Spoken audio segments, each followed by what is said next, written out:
Ini Ben Shapiro. Kalau lo belum kenal siapa dia, cukup tahu satu hal dulu, bre. Dia ini udah benci sama yang namanya hip hop itu dari dini, sejak kecil. Bukan pas lagi ngetren, bukan karena dia ada beef atau ada selek sama rapper mana gitu, tapi literally kayak dari orok. Dan kalau lu nanya, lah kenapa emangnya gitu kan? Gampang jawabannya. Tinggal lu dengerin sendiri aja omongannya. Dia tuh ngomong kalau rap itu bukan musik, dan kultur dari rap itu menjijikan dan merendahkan. Gitu katanya. Kalimat itu bukan cuma omongan iseng, itu bagian dari artikel yang dia tulis sendiri panjang lebar di sebuah situs sayap kanan tahun 2009. Dan kalau lu penasaran kenapa nih orang kok bisa sebenci itu sama kultur rap, sama musik rap gitu ya, ayo kita bahas di video kali ini.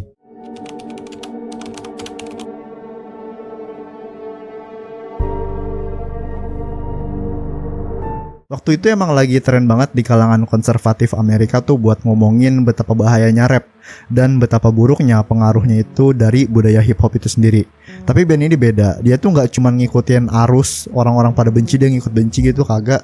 Kebenciannya tuh jauh lebih dalam kayaknya, lebih personal. Kayak dia tuh pernah disakitin sama, kayak pernah didis sama rapper atau gimana gitu, atau di ghosting sama MC underground mungkin, kagak tahu. Latar belakangnya sendiri lu bisa lihat kalau dia ini anak yang klasik banget, aliran musiknya klasik banget. Lahir di keluarga religius di Los Angeles, ayahnya itu adalah komposer musik klasik. Rumahnya isinya tuh pasti kalau nyetel musik kan kayak Bach, Beethoven atau Brahms gitu ya.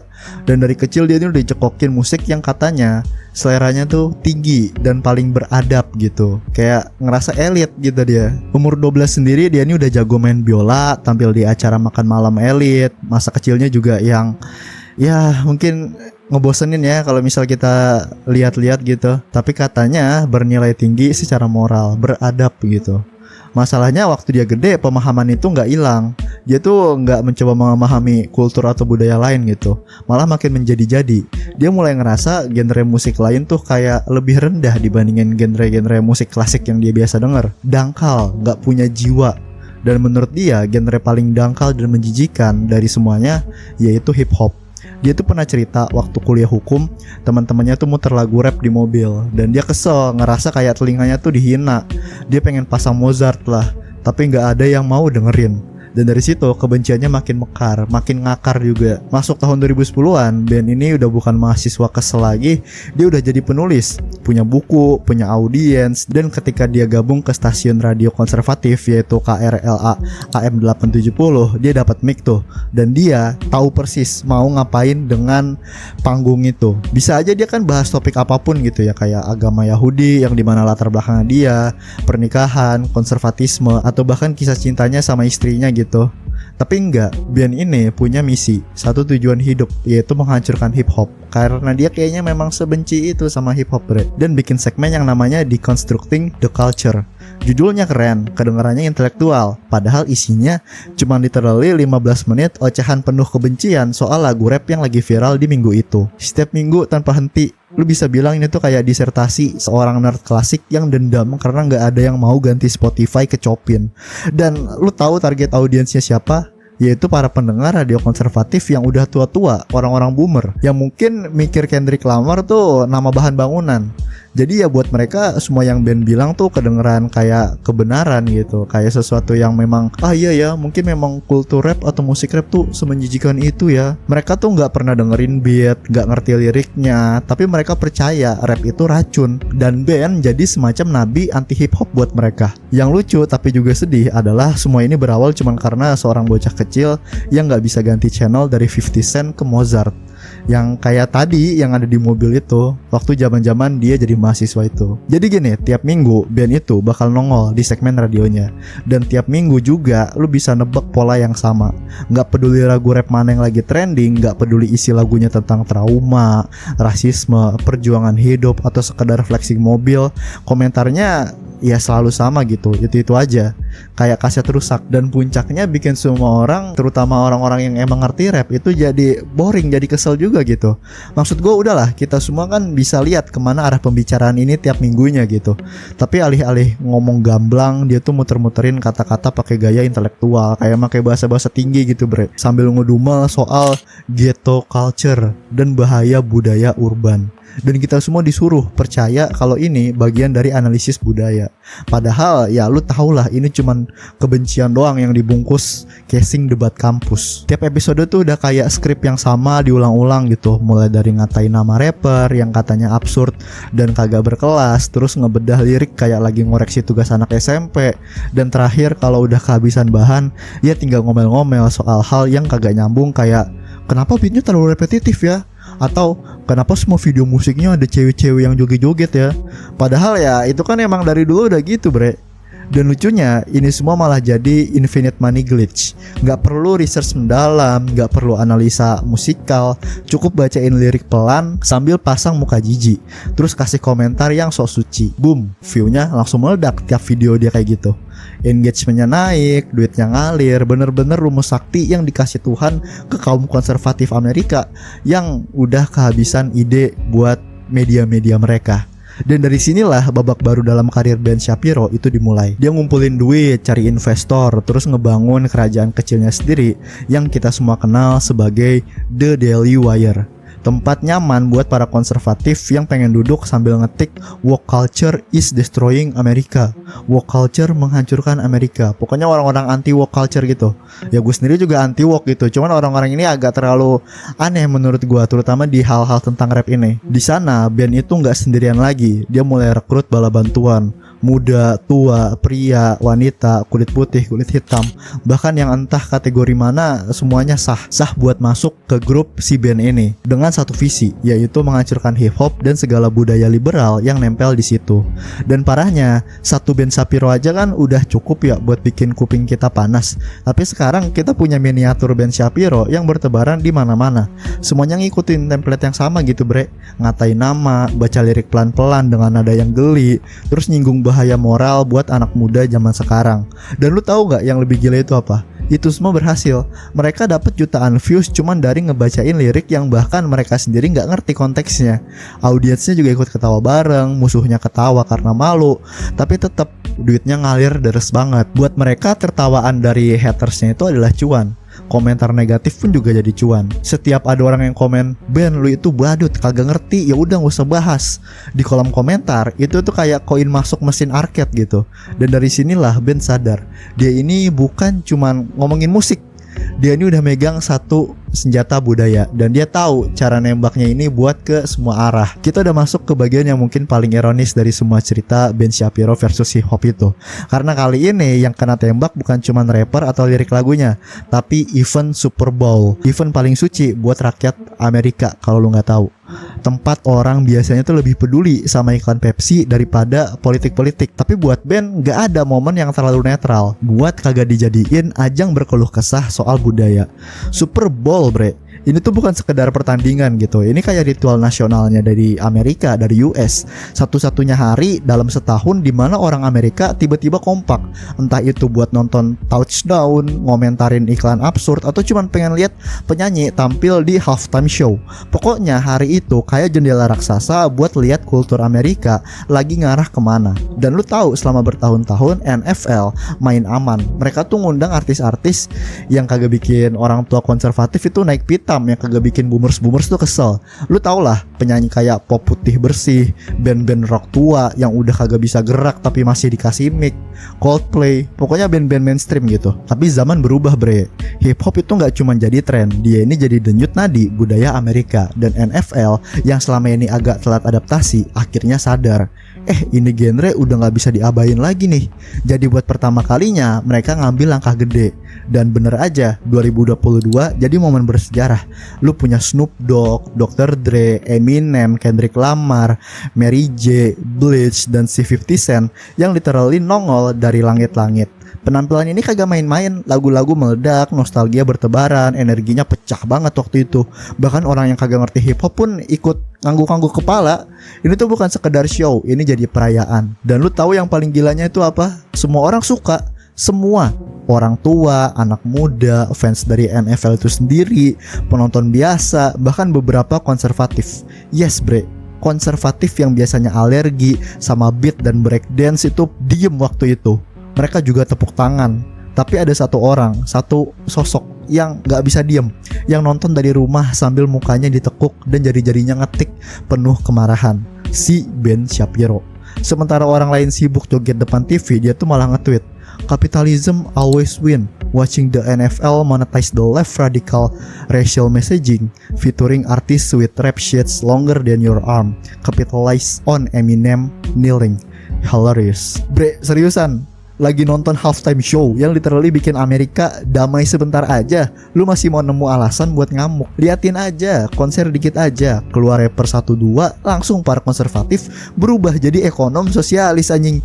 Mendadak anti kapitalisme, mendadak ngomel soal sistem, mendadak ngomongin kerusakan moral publik. Padahal minggu kemarin mah mereka masih teriak-teriak kebebasan berbicara, kebebasan berpendapat.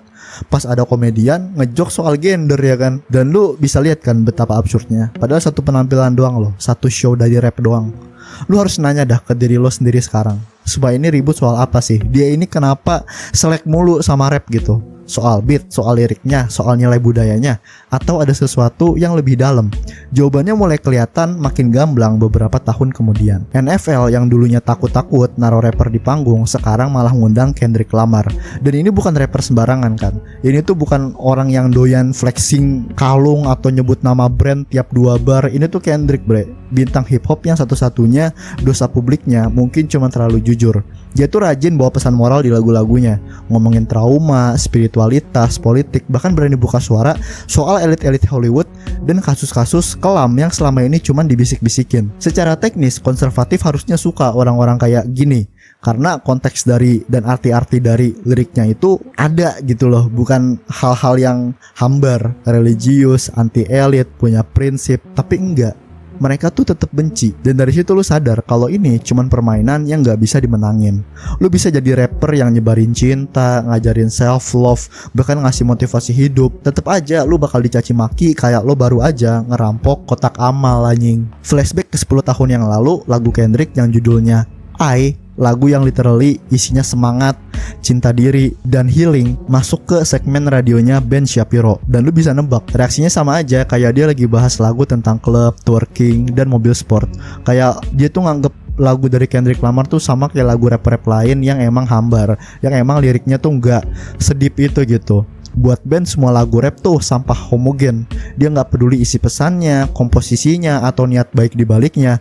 Karena ternyata dari awal ini tuh gak pernah soal nilai. Ini tuh cuma soal ngerasa gak dilihat, ngerasa gak diwakilin, ngerasa takut sama budaya yang berkembang tanpa izin mereka. Makanya begitu ada sosok kayak Tom McDonald, rapper kulit putih yang lagu-lagu isinya tuh kayak naskah Daily Wire yang dipoles autotune, para konservatif termasuk Ben Shapiro itu langsung jatuh cinta.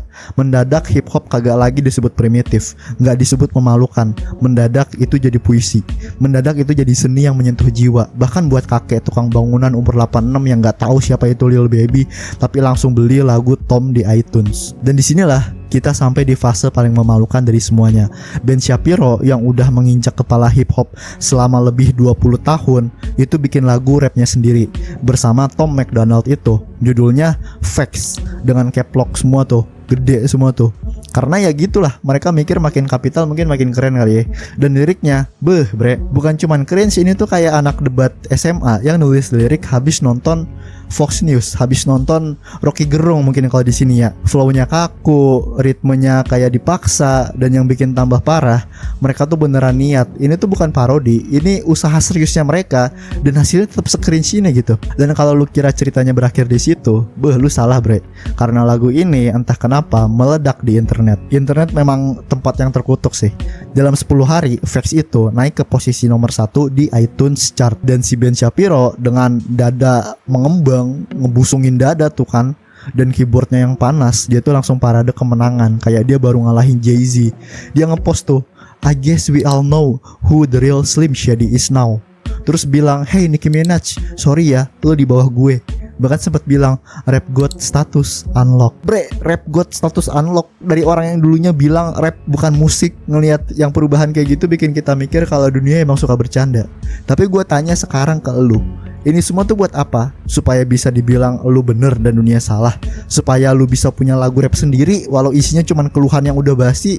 Cerita Ben Shapiro versus hip hop ini bukan soal lirik, bukan soal beat, bukan soal nilai. Ini tuh soal ketakutan. Takut ngeliat budaya yang gak bisa lu kontrol. Takut ngeliat generasi muda nari di ritme yang bukan ritme lu. Takut kehilangan panggung. Makanya lu bikin panggung sendiri. Lu angkat mic tapi beatnya tetap aneh bre. Tetap gak bisa. Lu tuh nyaingin para rapper-rapper yang emang punya nilai. Time skip 1 tahun setelah parade Rap God Unlock itu, channel Ben Shapiro sepi, garing, kosong. Udah kayak toko DVD tua di tengah mall yang udah berubah jadi food court. Padahal nih ya, konservatif akhirnya menang juga. Budaya Amerika kan udah balik tuh ke tangan mereka karena ya Donald Trump menang kan. Mereka punya platform, punya politisi, punya algoritma, punya meme, punya bendera kecil di bionya. Tapi buat Ben, semua itu nggak menghasilkan apa yang dia bayangkan. Nggak ada surga di ujung perjuangan, yang ada justru keributan internal. Dan Ben sendiri ya ikut ribut, berantem sama pegawai-pegawainya sendiri tuh. Topiknya tentang Israel. Karena ternyata meskipun Ben Shapiro ini nggak masalah kalau timnya pakai bahasa kode buat nyindir ras atau kelompok lain, begitu yang kena adalah orang Yahudi, yang dimana dia adalah Yahudi, dia langsung jadi sensitif. Tiba-tiba dia ngerti apa itu microaggression. Tiba-tiba dia care soal hate speech. Tiba-tiba dia jadi, ya maaf bre, woke Karen. Dan lu bisa tebak, audiensnya langsung panas juga.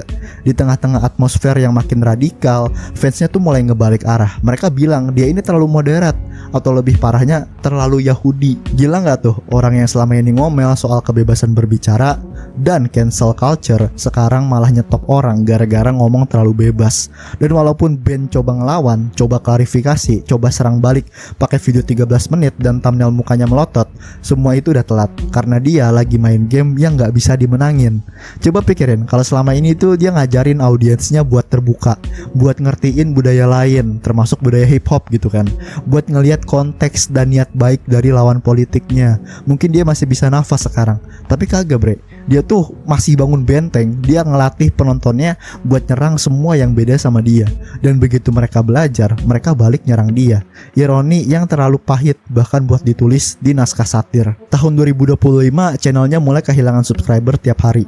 Komentar mulai sunyi, engagementnya anjlok, orang-orang yang dulunya ngangkat dia sekarang bahkan kagak nyebut namanya lagi. Co-CEO Yahudi di perusahaannya juga dipaksa mundur.